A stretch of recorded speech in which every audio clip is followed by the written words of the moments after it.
Hey everyone, Nat Richards again from Text on the Move, and here to talk in this short video about salaries for motor mechanics in Australia.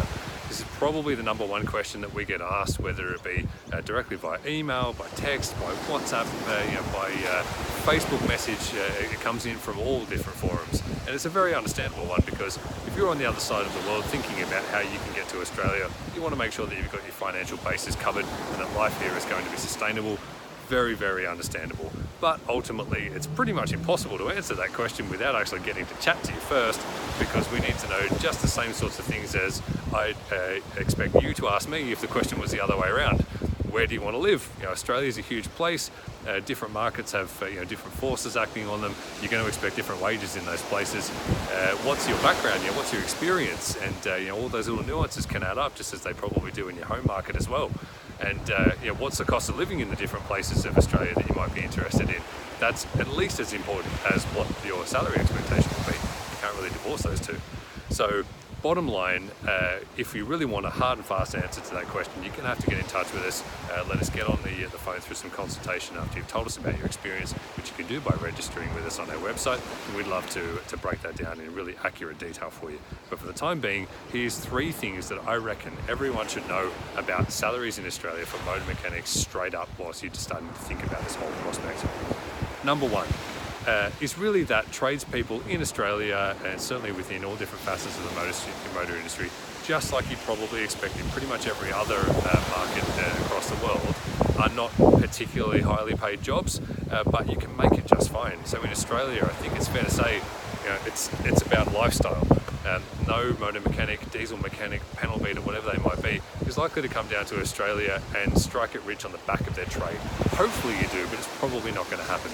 So if you're expecting to come down here and have your financial situation utterly changed and quickly, it's not going to happen. You come down here because you want to spend as much time underneath the sun in a nice, secure, safe environment as you can, that hopefully offers some things that your home market does not. Point number 2. If you make it to Australia, you will be okay. So for those who have travelled overseas, it's a little bit like learning how the local currency works while you're just on holidays, except it continues hopefully forever. So there is a process of getting to know Australia financially. It takes a little bit of time and a bit of patience, and there's always going to be some lessons learned along the way. But at the end of the day, it is a good, strong, secure first world economy where people who work hard and do the right thing can get along just fine, as long as, of course, you're paying attention to your finances, just like you probably already do. If that weren't true, there wouldn't be so many prosperous Aussies, and thankfully there's plenty of us. Point number 3 is the little things about salary, of course, that are different to everybody. You will likely earn some overtime at some point through your regular working roster down here, and that does tend to get paid very well.